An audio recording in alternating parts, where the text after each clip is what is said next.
Hello बच्चों, welcome to the study centre. आप सभी प्यारे बच्चों का द स्टडी सेंटर में स्वागत है।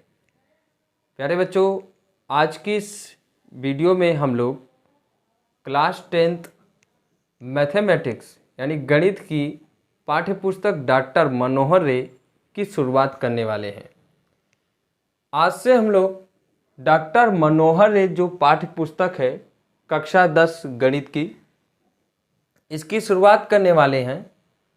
और आज हम लोग सबसे पहले चैप्टर नंबर 1 जिसका नाम है रियल नंबर अर्थात वास्तविक संख्याएं, इसके बारे में बात करेंगे। तो अगर आप कक्षा 10 के छात्र हैं, इस वर्ष आपने प्रवेश लिया है, तो आज से हम लोग एक नई शुरुआत करते हैं। और सबसे पहले हम लोग इस पुस्तक को कंप्लीट करेंगे, उसके बाद में बालाजी पब्लिकेशन की जो पाठ्य पुस्तक है उसको भी कंप्लीट करेंगे और उसके बाद में एनसीईआरटी को भी कंप्लीट करेंगे।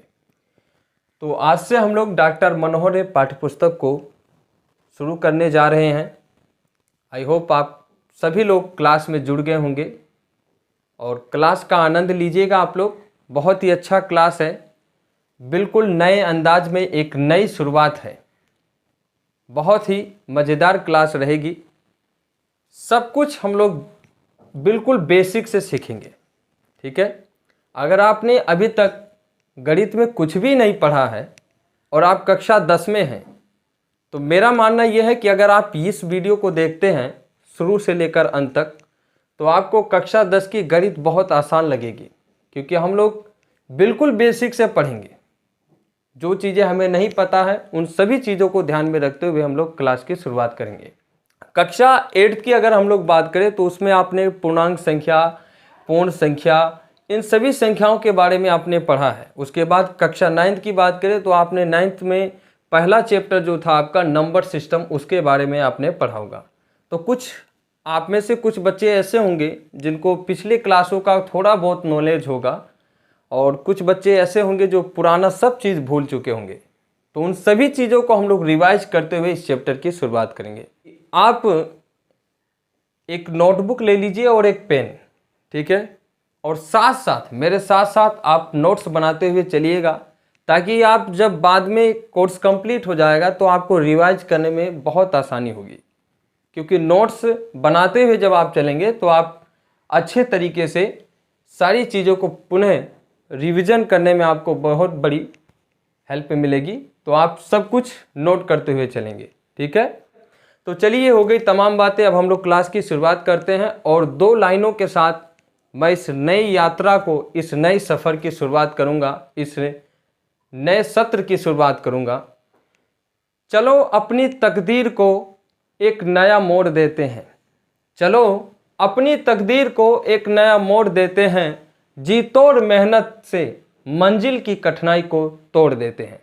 तो चलिए इन 2 मज़ेदार लाइनों के साथ हम लोग चैप्टर नंबर 1 रियल नंबर अर्थात वास्तविक संख्याओं की शुरुआत करते हैं, ठीक है। वास्तविक संख्याओं में सबसे पहले हम लोग संख्याओं के बारे में बात करेंगे कि संख्याएं क्या होती हैं, ठीक है। नंबर्स क्या होते हैं, नंबर्स क्या होते हैं। तो माय डियर स्टूडेंट, नंबर्स जो होते हैं ये अंकों से मिलकर बनते हैं। किससे मिलकर बनते हैं? अंकों से मिलकर बनते हैं नंबर्स, अंक, जिसे हम लोग डिजिट कहते हैं। इन अंकों से मिलकर ही दुनिया की सारी संख्याएं बनाई जा सकती है। जितनी भी संख्याएं आप बनाएंगे सब अंकों से मिलकर बनेंगे। अब ये अंक क्या होते हैं? तो 0, 1, 2, 3, 4, 5, 6, 7, 8, 9 ये अंक होते हैं। और गणित में 10 अंक होते हैं। अगर आपसे कोई पूछता है कि गणित में कितने अंक होते हैं, तो अंकों की संख्या 10 होती है, 0 से लेकर 9। इन्हीं अंकों का प्रयोग करके हम लोग सारी संख्याएं बनाते हैं। गणित में जितनी भी संख्याएं बनाई जाती है, ठीक है। इसमें आपका 0 जो होता है ये सबसे छोटा अंक होता है। 0 आपका क्या होता है? सबसे छोटा अंक होता है। और 9 सबसे बड़ा अंक होता है। 0 सबसे छोटा अंक होता है और 9 सबसे बड़ा अंक होता है। टोटल जो अंकों की संख्या है वो 10 होती है। इन्हीं सभी अंकों से सारी संख्याएं बनाई जाती है। इन अंकों के बारे में बात करें तो अगर जैसे कोई संख्या है, संख्याओं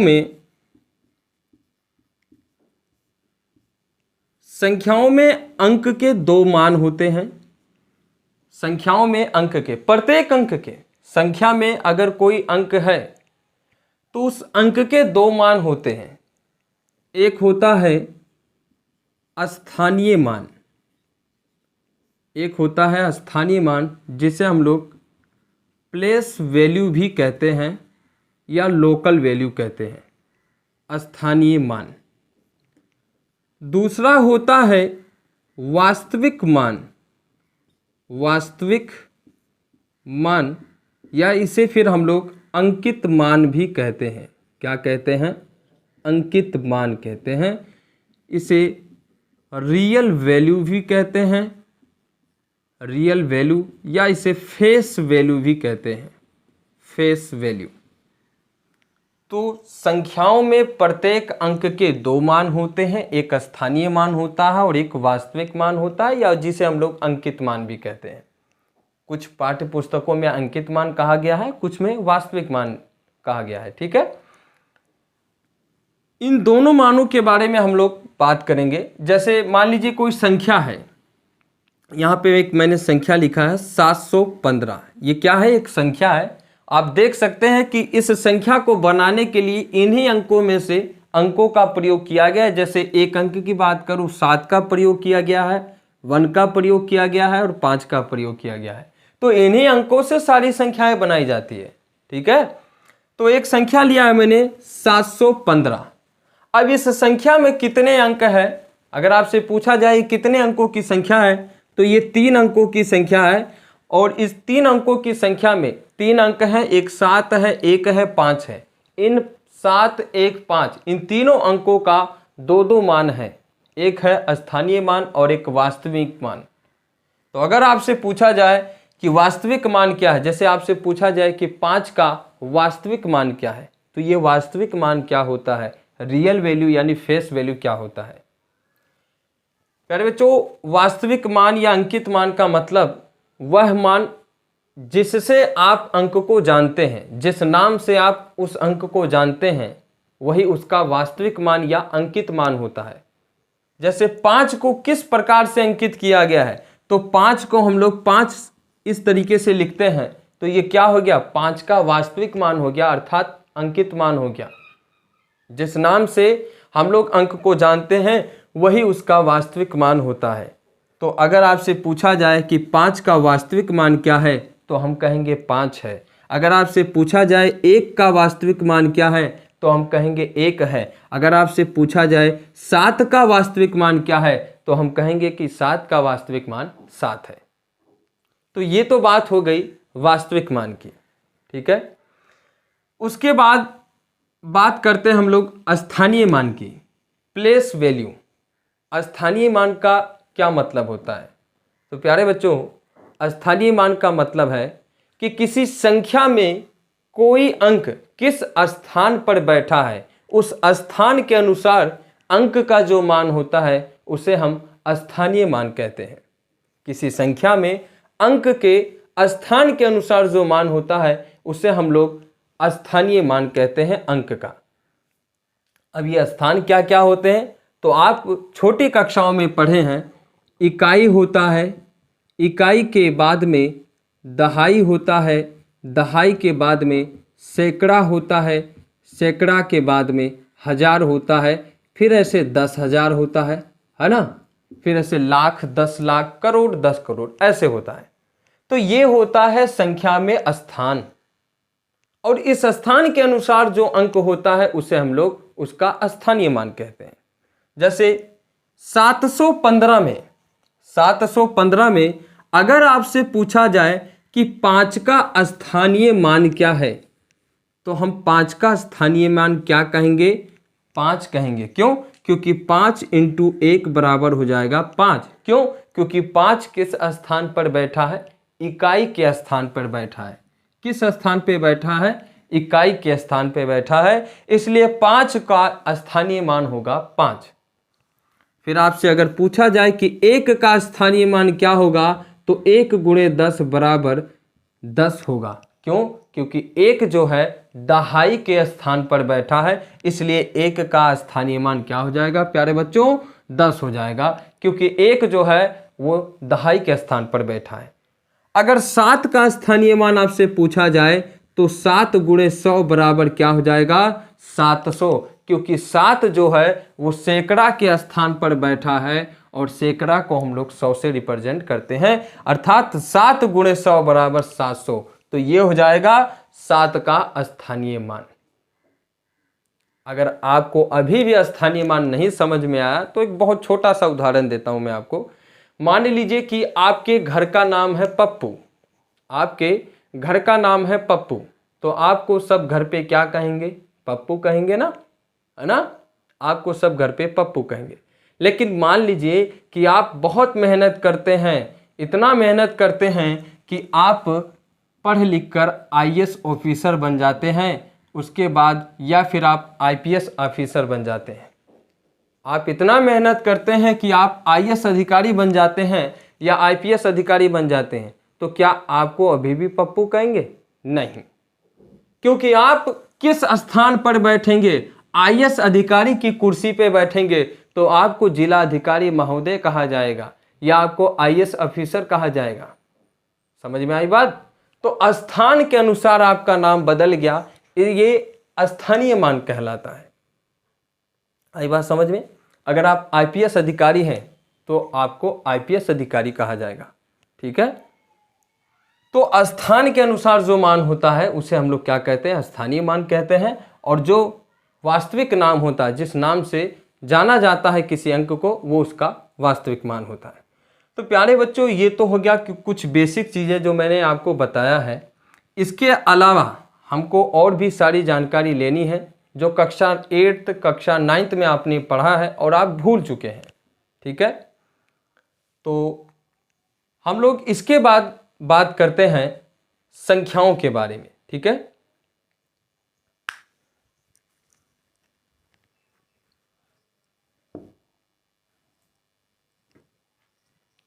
तो आप लोग अपने नोटबुक में इसे नोट कर लीजिए।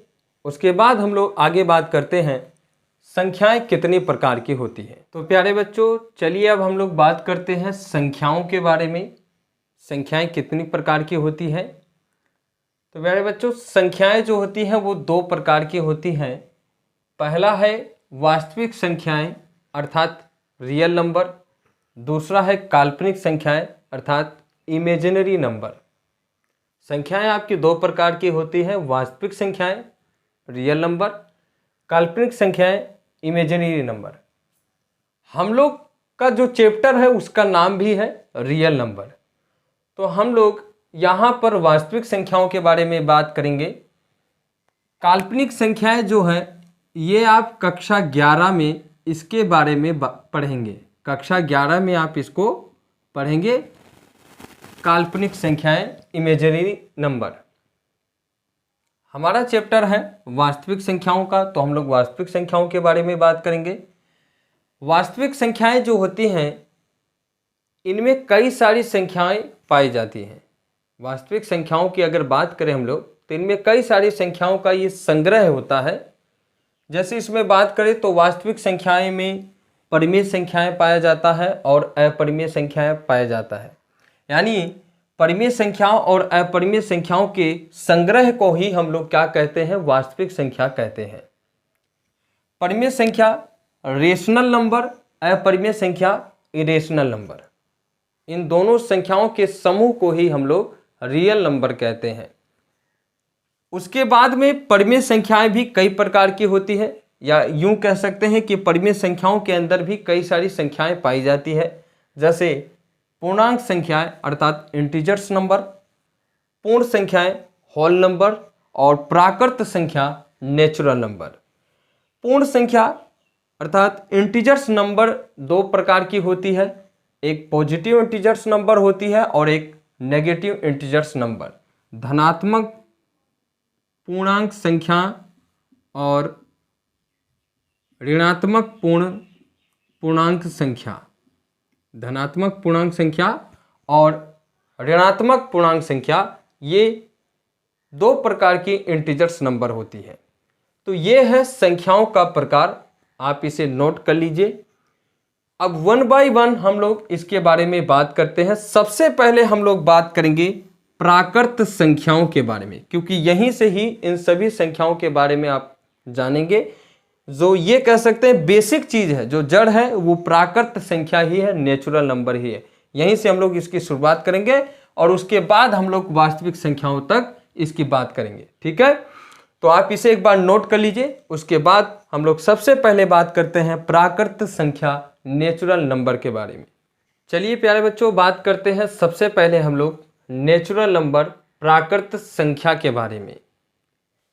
प्राकृत संख्या क्या होती है?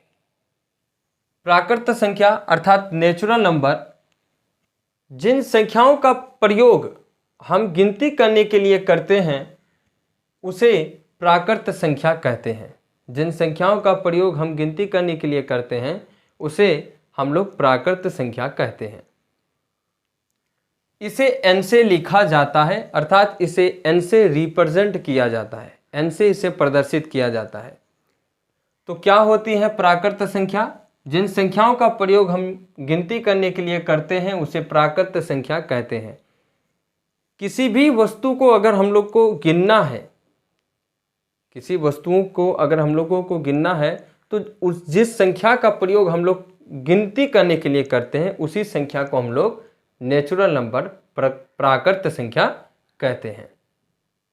जैसे आपसे कहा जाए कि एक कक्षा में जाइए और गिनकर बताइए कि कितने बच्चे कक्षा में बैठे हैं। तो आप कक्षा में गए और आपने गिनती किया, तो आपने क्या किया? गिनती किया कि 20 बच्चे, 25 बच्चे, जो भी बच्चे बैठे हैं आपने उनको गिनती करके बताया। तो गिनती करने के लिए हम लोग जिन संख्याओं का प्रयोग करते हैं उसे नेचुरल नंबर कहते हैं। नेचुरल नंबर को n से लिखा जाता है और नेचुरल नंबर जो होता है वो 1 से लेकर के अनंत तक होता है। नेचुरल नंबर 1 से लेकर अनंत तक होता है। प्राकृत संख्या जो होती है वो 1 से लेकर के अनंत तक होती है। अनंत का मतलब बहुत बड़ी संख्या होती है, आप गिन नहीं पाएंगे। अनंत का मतलब होता है बहुत लंबी संख्या, है ना, बहुत अनंत। अनंत मतलब आप गिन नहीं पाएंगे कि कितनी बड़ी प्राकृत संख्या होती है। ठीक है, प्राकृत संख्याओं में शून्य को शामिल नहीं किया जाता है। प्राकृत संख्याओं में शून्य को शामिल नहीं किया जाता है क्योंकि शून्य से वस्तुओं की गिनती नहीं की जाती है। क्योंकि शून्य से वस्तुओं की गिनती नहीं की जाती है। हमें अगर कहीं गिनती करना है तो हम शून्य से गिनती नहीं करते हैं। अगर आपसे पूछा जाए कि एक बस में कितने यात्री बैठे हैं और मान लीजिए कि उस बस में 10 यात्री बैठे हैं, तो आप क्या करेंगे? आप गिनती करेंगे 1 2 3 4 5 6 7 8 9 10 और आप गिनकर बताएंगे कि बस में 10 यात्री हैं। अगर मान लिया जाए कि बस में कोई भी यात्री नहीं है तो क्या आप गिनती करेंगे? नहीं, आप डायरेक्ट कहेंगे कि एक भी यात्री नहीं है, अर्थात 0 यात्री है ना।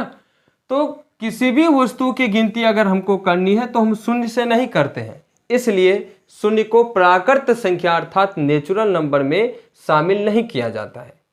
आई बात समझ में? सबसे छोटी प्राकृत संख्या 1 होती है। अगर आपसे कोई पूछता है कि सबसे छोटी प्राकृत संख्या अर्थात स्मॉलेस्ट नेचुरल नंबर क्या है, तो स्मॉलेस्ट नेचुरल नंबर 1 होती है। 1 सबसे छोटी प्राकृत संख्या है। अगर आपसे कोई पूछता है कि सबसे बड़ी प्राकृत संख्या क्या है, तो सबसे बड़ी प्राकृत संख्या अनंत होती है।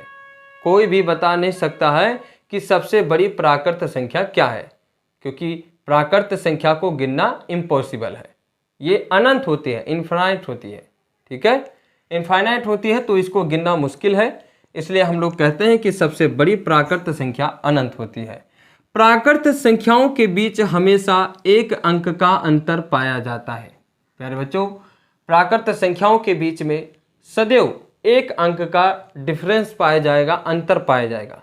अगर आप किसी संख्या में एक जोड़ते हैं तो उससे आगे आने वाली प्राकृत संख्या आपको प्राप्त होगी। जैसे एक में एक जोड़ा तो एक के बाद यानी एक के बाद जो आने वाली प्राकृत संख्या है 2, वो हमें प्राप्त होती है। और जब आप किसी प्राकृत संख्या में से एक घटाते हैं, जब आप किसी प्राकृत संख्या में से एक घटाते हैं तो उससे पहले वाली प्राकृत संख्या आपको प्राप्त होती है। जैसे 2 में से एक घटाया तो 1 हमको प्राप्त हुआ। तो प्राकृत संख्याओं के बीच कितने का अंतर पाया जाता है? सदैव 1 का अंतर पाया जाता है। तो आप इसे नोट कर लीजिए। प्राकृत संख्या अर्थात नेचुरल नंबर क्या होता है। आई होप आपको समझ में आया होगा। देखिए, इसको आप अपने नोटबुक में अच्छे तरीके से एकदम मस्त राइटिंग में इसे नोट करेंगे। ये आगे आने वाली काम की चीज़ें हैं, इनको आप बार बार पढ़िए। ये कभी आपके लिए ऐसा नहीं है कि ये फालतू चीज़ है, नहीं, ये आपका हमेशा काम देगा। आपसे बता रहा हूँ मैं, आप एसएससी, रेलवे, एनटीपीसी किसी का भी अगर आप एग्ज़ाम दे रहे हैं, कॉम्पिटिटिव एग्जाम देने की तैयारी अगर आप आगे चलकर करते हैं तो ये सारी चीज़ें आपको वहाँ पे पूछा जाएगा। तो आप इसको अच्छे से नोट्स बना लीजिए ताकि आपको ये बार बार रिवाइज करने भी मदद करेगा और आपके फ्यूचर में भी काम देगा।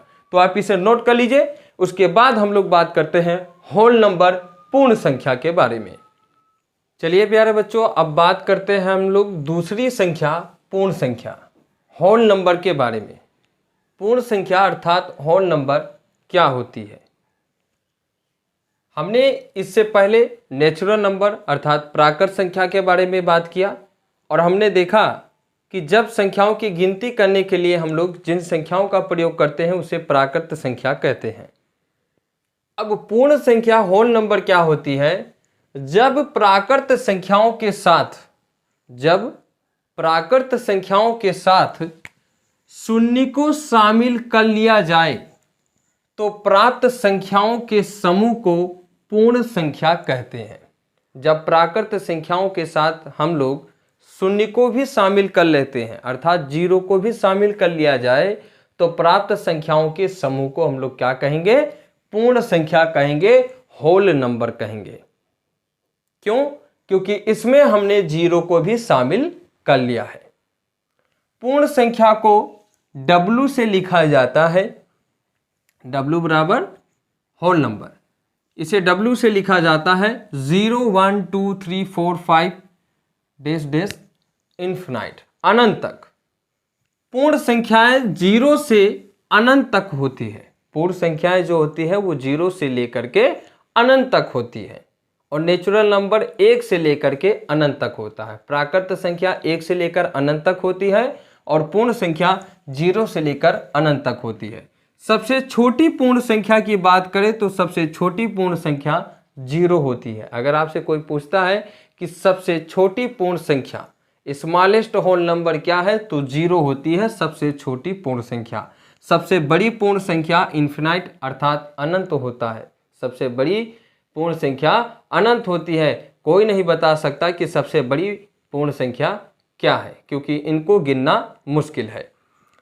पूर्ण संख्याओं में भी हमेशा एक अंक का अंतर पाया जाता है। अभी हमने देखा है कि जिस तरह से प्राकृत संख्याओं के बीच में एक का अंतर पाया जाता है अर्थात एक प्राकृत संख्या में एक जोड़ने पे उससे अगले वाली प्राकृत संख्या प्राप्त होती है और एक घटाने पर उससे पहले वाली प्राकृत संख्या प्राप्त होती है, ठीक उसी प्रकार पूर्ण संख्याओं में भी एक का अंतर पाया जाता है। अर्थात अगर आप किसी पूर्ण संख्या में एक जोड़ते हैं तो उससे अगली वाली पूर्ण संख्या आपको प्राप्त होगी और अगर किसी पूर्ण संख्या में आप एक घटाते हैं तो उससे पहले वाली पूर्ण संख्या आपको प्राप्त होगी। तो पूर्ण संख्याओं में भी एक का अंतर पाया जाता है।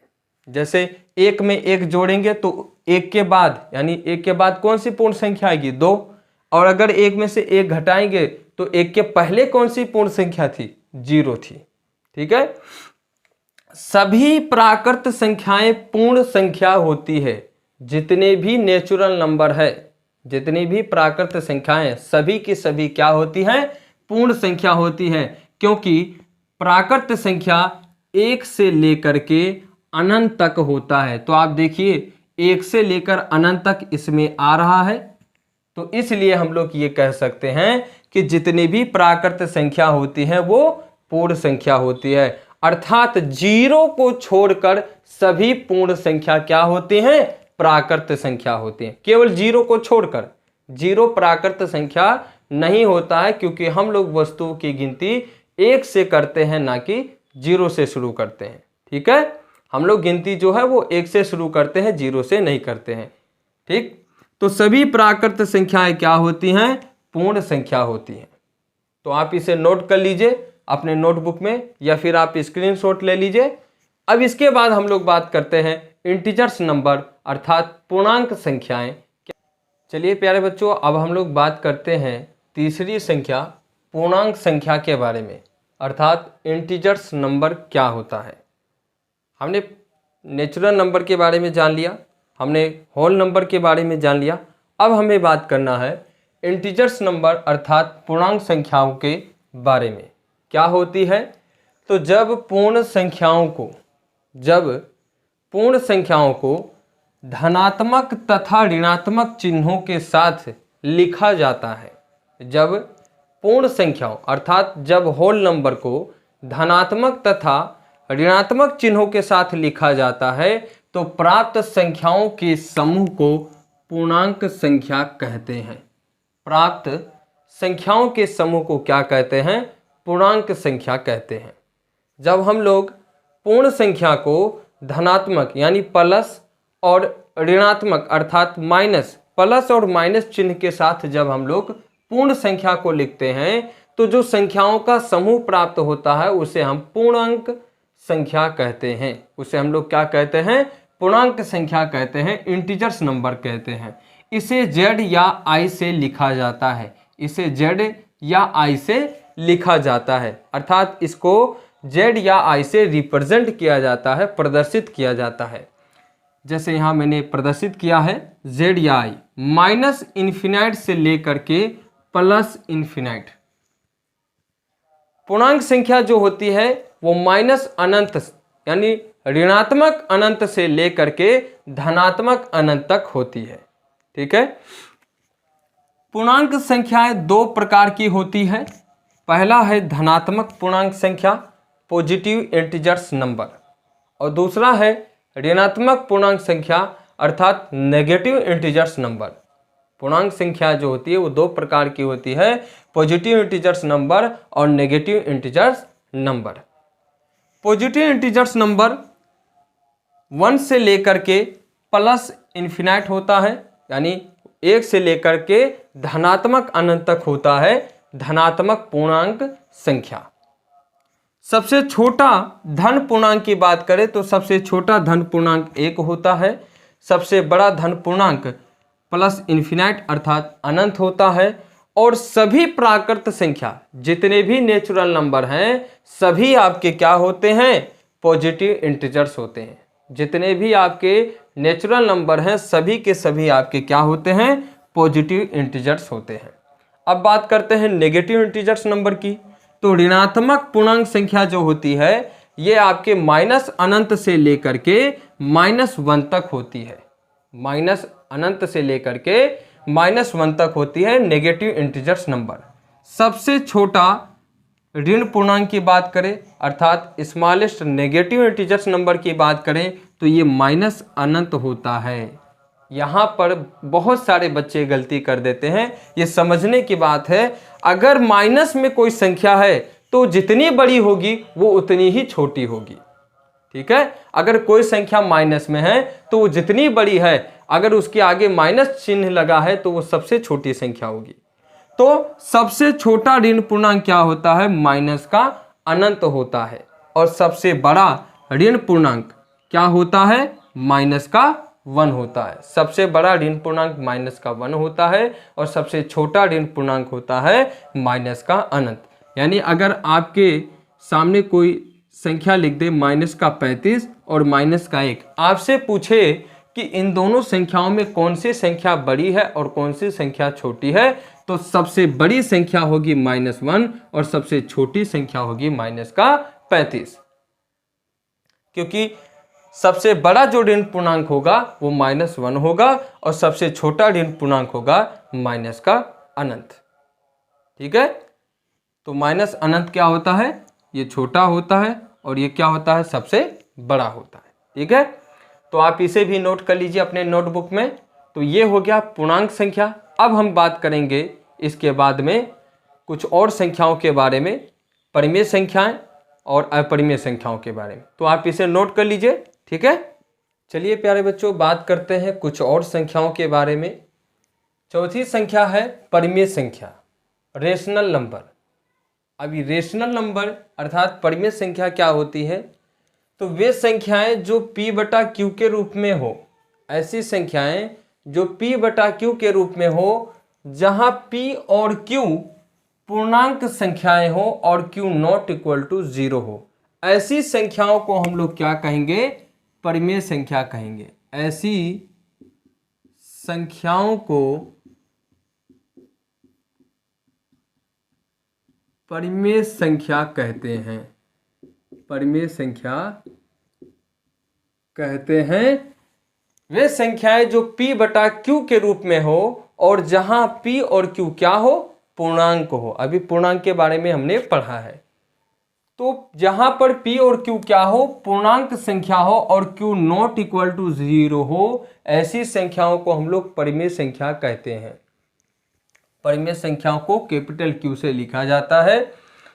जैसे 4/7 ये एक परिमेय संख्या है, 3/5 11/13, -5 0, -2/3 और 22/7, ये सभी क्या है, परिमेय संख्या है, क्योंकि इन्हें हम लोग p बटे q के रूप में लिख सकते हैं, अंश बटा हर के रूप में लिख सकते हैं, जहां पर p और q क्या है, पूर्णांक है। इसलिए हम लोग ऐसी संख्याओं को क्या कहेंगे, परिमेय संख्या कहेंगे। क्या कहेंगे, परिमेय संख्या कहेंगे। ठीक है, परिमेय संख्याओं के लिए एक बात और कहा जाता है प्यारे बच्चों कि परिमेय संख्याएं जो होती हैं इनमें एक उभयनिष्ठ गुणनखंड होता है। एक परिमेय संख्याओं के बीच में एक उभयनिष्ठ गुणनखंड होता है एक, यानी इनका जो HCF होता है परिमेय संख्याओं का वो एक होता है। क्या होता है, एक होता है, मतलब HCF है ना, इनका HCF क्या होता है, एक होता है। ऐसी परिमेय संख्याएं जिनमें उभयनिष्ठ गुणनखंड एक होता है उन्हें हम लोग सहअभाज्य संख्या भी कहते हैं। इसके बारे में हम लोग आगे बात करेंगे। तो वे संख्याएं जो p बटा q के रूप में होती है, जहां p और q पूर्णांक संख्याएं हो और q नॉट इक्वल टू 0 हो, ऐसी संख्याओं को हम लोग परिमेय संख्या कहते हैं।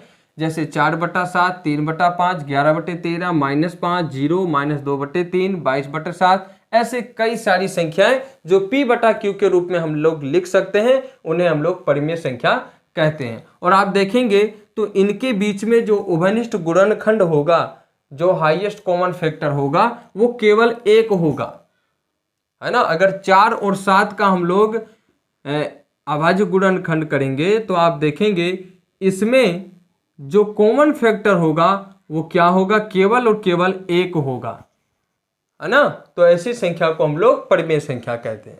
आई होप आपको समझ में आ गया होगा। दूसरी संख्या है, पांचवी संख्या, अपरिमेय संख्या, इरेशनल नंबर। ये क्या होती है, तो वे संख्या जिसे p बटा q के रूप में नहीं लिख सकते, ऐसी संख्या जिसे हम लोग p बटा q के रूप में नहीं लिख सकते हैं, ऐसी संख्याओं को हम लोग अपरिमेय संख्या कहते हैं, क्योंकि इसे हम लोग p बटा q के रूप में नहीं लिख सकते हैं। ऐसी संख्याओं का पूर्ण वर्ग नहीं होता है। जो अपरिमेय संख्या होती है उनका पूर्ण वर्ग नहीं होता है, इन्हें हम लोग अंडर रूट में लिखा जाता है। इनको हम लोग अंडर रूट में लिखते हैं क्योंकि इनका पूर्ण वर्ग नहीं होता है। इसे IR से लिखा जाता है, जैसे √5, √2, 2√3 और पाई 3.14 इसका मान होता है। ये भी आपका क्या होता है, अपरिमेय संख्या होता है। पाई के दो मान होते हैं, पाई बराबर होता है 22/7 और जब 7 का 22 में भाग देते हैं तो 3.14 आता है। तो ये आपका अपरिमेय हो जाता है और इसे हम लोग परिमेय संख्या में लिखते हैं क्योंकि इसे 22/7 के रूप में लिखा गया है। ठीक है, तो अपरिमेय संख्या इरेशनल नंबर वे संख्याएं होती हैं जिसे हम p बटा क्यू के रूप में नहीं लिख सकते। ऐसी संख्या जिसे आप p बटा क्यू के रूप में नहीं लिख सकते हैं, ऐसी संख्याओं को हम लोग क्या कहते हैं, अपरिमेय संख्या कहते हैं। और वे संख्याएं जिसे हम p बटा क्यू के रूप में लिख सकते हैं जहां पे p और q पूर्णांक संख्या हो, q नॉट इक्वल टू 0, यानी नीचे वाली संख्या कभी 0 ना हो, ऐसी संख्या को हम लोग परिमेय संख्या कहते हैं। अंश बटा हर के रूप में जिस संख्या को हम लिखते हैं और उसका हर 0 ना हो, ऐसी संख्या को हम लोग क्या कहेंगे, परिमेय कहेंगे। और जिसे हम p बटा क्यू के रूप में नहीं लिख सकते उसे हम लोग अपरिमेय कहेंगे। आ गई बात समझ में? तो आगे से फटाफट नोट कर लीजिए। उसके बाद हम लोग और भी कई सारी संख्याओं के बारे में बात करेंगे। सम संख्या हो गया, विषम संख्या हो गया, भाज्य संख्या हो गया, अभाज्य संख्या हो गया और सहभाज्य संख्या हो गया। तो आप फटाफट इसको नोट कर लीजिए। चलिए बच्चों, बात करते हैं अब हम लोग कुछ और संख्याओं के बारे में। सम संख्या, इवन नंबर के बारे में। सम संख्या अर्थात इवन नंबर क्या होता है? तो वे संख्याएं जिसमें 2 का पूरा भाग जाता है उसे सम संख्या कहते हैं। वे संख्या जो 2 से पूर्णतः विभाजित होती है उसे हम लोग सम संख्या कहते हैं अर्थात इवन नंबर कहते हैं। सम संख्या जो होती है ये 2 से लेकर के अनंत तक होती है, जैसे 2, 4, 6, 8, 10 ऐसे लेकर के अनंत तक। इन सभी संख्याओं को हम लोग सम संख्या कहते हैं क्योंकि इसमें 2 का पूरा भाग जाता है। पूरा भाग जाने का मतलब जैसे ये 4 है, 4 में अगर 2 का भाग देंगे 2 दूना 4, शेषफल 0 आना चाहिए, है ना। जब इनमें 2 का भाग दिया जाता है तो शेषफल 0 आना चाहिए। ऐसी संख्या को हम लोग क्या कहेंगे, सम संख्या। सबसे छोटी सम संख्या की अगर बात करें तो सबसे छोटी सम संख्या 2 है और सबसे बड़ी सम संख्या अनंत होती है। सबसे छोटी सम संख्या 2 होती है और सबसे बड़ी सम संख्या अनंत होती है। ठीक है। सम संख्याओं के बीच 2 का अंतर पाया जाता है। सम संख्याओं के बीच में 2 का अंतर पाया जाता है। जैसे मान लीजिए कि एक सम संख्या है 4 और इसमें अगर 2 जोड़ दिया जाए तो अगली सम संख्या 6 प्राप्त हो जाती है, क्योंकि इनके बीच का अंतर कितना होता है, 2। अगर घटा देते हैं तो इससे पहले वाली सम संख्या प्राप्त हो जाती है। तो सम संख्याओं के बीच में 2 का अंतर पाया जाता है। अब हम लोग बात करते हैं विषम संख्या अर्थात ओड नंबर के बारे में। तो वे संख्याएं जिसमें 2 का पूरा भाग नहीं जाता है उसे विषम संख्या कहते हैं। वे संख्याएं जिसमें 2 का पूरा भाग नहीं जाता है उसे विषम संख्या कहते हैं अर्थात वे संख्याएं जो 2 से पूर्णतः विभाजित नहीं होती है विषम संख्या कहलाती है। जैसे 1, 3, 5, 7, 9 ऐसे लेकर के अनंत तक। इन सभी संख्याओं को हम लोग क्या कहेंगे, विषम संख्या कहेंगे। अगर आपसे सबसे छोटी विषम संख्या के बारे में पूछा जाए तो सबसे छोटी विषम संख्या 1 होती है, सबसे बड़ी विषम संख्या अनंत होती है। ठीक है। और विषम संख्याओं में भी 2 का अंतर पाया जाता है। जैसे मान लीजिए 3 एक विषम संख्या है, अगर आप इसमें 2 जोड़ देंगे तो अगली विषम संख्या 5 प्राप्त हो जाएगी और अगर आप 3 में से 2 घटा देंगे तो उससे पहले वाली विषम संख्या 1 प्राप्त हो जाएगी। ठीक है। तो सबसे छोटी सम संख्या 2, सबसे बड़ी सम संख्या अनंत, सबसे छोटी विषम संख्या 1 और सबसे बड़ी विषम संख्या आपकी अनंत होती है। ठीक है। तो ये तो बात होगी सम संख्या विषम संख्या की। आप इसे फटाफट नोट कर लीजिए। इसके बाद हम लोग भाज्य और अभाज्य संख्या के बारे में भी बात करेंगे। ठीक, चलिए प्यारे बच्चों, बात करते हैं कुछ और संख्याओं के बारे में। अब हम लोग बात करते हैं भाज्य संख्या अर्थात कंपोजिट नंबर के बारे में। भाज्य संख्या अर्थात कंपोजिट नंबर क्या होती है? तो 1 से बड़ी वे सभी संख्याएं जिनमें स्वयं अयव 1 के अतिरिक्त कम से कम एक और संख्या का भाग जाता हो उसे भाज्य संख्या कहते हैं या भाज्य संख्याएं कहलाती हैं।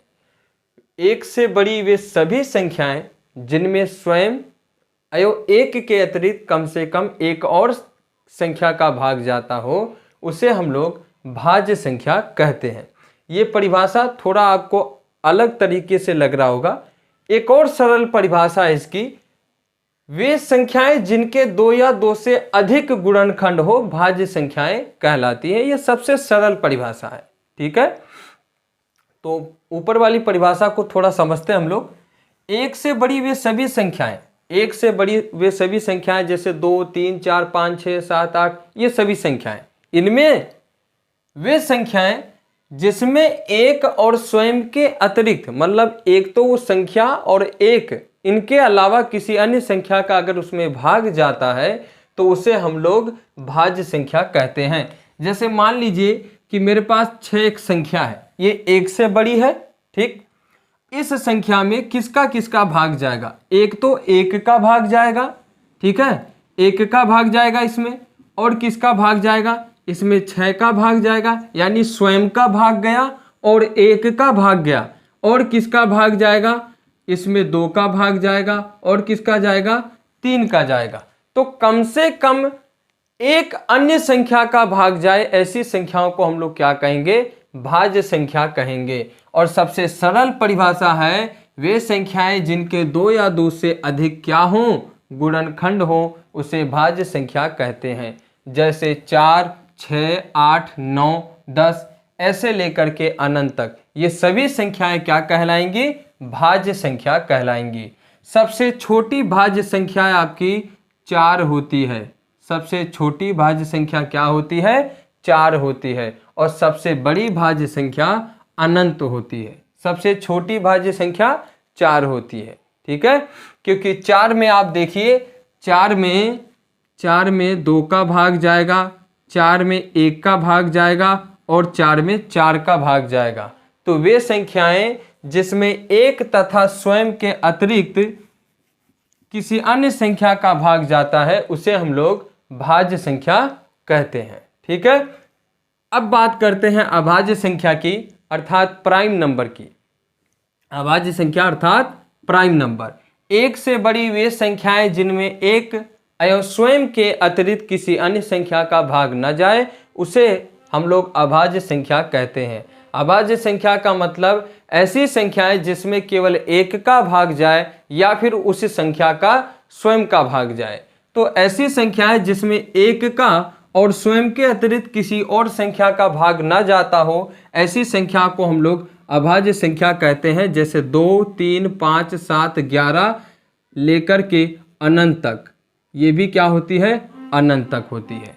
तो इसे हम लोग प्राइम नंबर कहेंगे, अर्थात अभाज्य संख्या कहेंगे।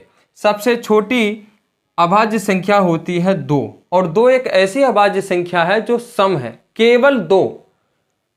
अभाज्य संख्याओं में केवल 2 ही ऐसी एक संख्या है जो क्या होती है? सम होती है। तो 2 सबसे छोटी सम अभाज्य संख्या होती है। अभाज्य संख्याओं के केवल 2 ही गुणनखंड होते हैं। अभाज्य संख्याओं के केवल और केवल 2 ही गुणनखंड होते हैं। जैसे 2 इंटू 1, इसके केवल 2 ही गुणनखंड है। जैसे 3 इंटू 1, इसके केवल 2 ही गुणनखंड है। तो अभाज्य संख्याओं के केवल 2 ही गुणनखंड होती है, ठीक है। एक ना तो भाज्य है और ना ही अभाज्य है। एक ना तो भाज्य संख्या होती है और ना ही अभाज्य संख्या होती है, ठीक है। भाज्य संख्याएं आपकी सम और विषम दोनों होती है। भाज्य संख्या सम और विषम दोनों होती है, और अभाज्य संख्या आपकी केवल 2 को छोड़कर बाकी सभी विषम होती है, ठीक है। अभाज्य संख्या आपकी सम होती है और विषम दोनों होती है। अभाज्य संख्या आपकी केवल 2 को छोड़ करके बाकी सभी विषम होती है, और भाज्य आपकी सम विषम दोनों होती है, ठीक है। तो आई होप आपको भाज्य संख्या, कंपोजिट नंबर, अभाज्य संख्या, प्राइम नंबर समझ में आया होगा। तो आप इसे भी अपने नोटबुक में नोट कर लीजिए। उसके बाद हम लोग बात करते हैं सहअभाज्य संख्या के बारे में, तो इसे आप नोट कर लीजिए। चलिए बच्चों, बात करते हैं सहअभाज्य संख्या के बारे में। को प्राइम नंबर, सहअभाज्य संख्या अर्थात को प्राइम नंबर क्या होता है? 2 या 2 से अधिक वे प्राकृत संख्याएं, 2 या 2 से अधिक वे प्राकृत संख्या जिनका महत्तम समापवर्तक यानी हाईएस्ट कॉमन फैक्टर HCF केवल 1 होता है, उसे हम लोग सहअभाज्य संख्या कहते हैं। तो 2 या 2 से अधिक वे संख्याएं जिनका महत्तम समापवर्तक अर्थात HCF केवल 1 होता है, सहअभाज्य संख्या कहलाती हैं। जैसे 8 और 15 है ना, 8 और 15 अब 8 और 15 का जब आप HCF निकालेंगे तो इसका HCF 1 प्राप्त होगा। ऐसे ही 9 और 10 का जब आप HCF निकालेंगे तो केवल 1 प्राप्त होगा। तो ऐसी संख्याएं जिनका HCF 1 होता है उसे हम लोग सहअभाज्य संख्या कहते हैं, अर्थात को प्राइम नंबर कहते हैं। ठीक है, तो प्यारे बच्चों, आज का यह class chapter number 1 real number अर्थात वास्तविक संख्याओं का इंट्रोडक्शन वीडियो था। और इस वीडियो में हम लोगों ने संख्याओं के बारे में बात किया है, संख्याएं कितने प्रकार की होती हैं इनके बारे में बात किया, और सभी संख्याओं को हमने विस्तार पूर्वक अध्ययन किया है। तो आई होप आपको आज का यह क्लास पसंद आया होगा। अगर आपको यह क्लास पसंद आया है तो आप क्लास को लाइक कर दीजिए और अपने सभी दोस्तों में इस क्लास को शेयर कर दीजिए। ठीक है, और अगर आप चैनल पे नए हैं तो सबसे पहले आप चैनल को सब्सक्राइब कर लीजिए और वीडियो को लाइक और शेयर दबाकर करिए, ताकि आपके ज़्यादा से ज़्यादा दोस्त और आपके जितने भी सहपाठी हैं वो भी इस क्लास से जुड़ सके। तो मिलते हैं फिर अगली क्लास में, और अगली क्लास में हम लोग बात करेंगे वास्तविक संख्याओं के बारे में, वास्तविक संख्याओं पे किस प्रकार की संक्रियाएं होती है, और यूक्लिड विभाजन एल्गोरिथम के बारे में हम लोग अगली क्लास में बात करेंगे। तो ये केवल इंट्रोडक्शन वीडियो था। आई होप आपको ये पसंद आया है। ठीक है, तो चलिए फिर मिलते हैं नेक्स्ट क्लास में। तब तक के लिए आपका बहुत बहुत धन्यवाद प्यारे बच्चों। आप स्वस्थ रहें, मस्त रहें और जितना हो सके पढ़ने में व्यस्त रहें। Thank you very much.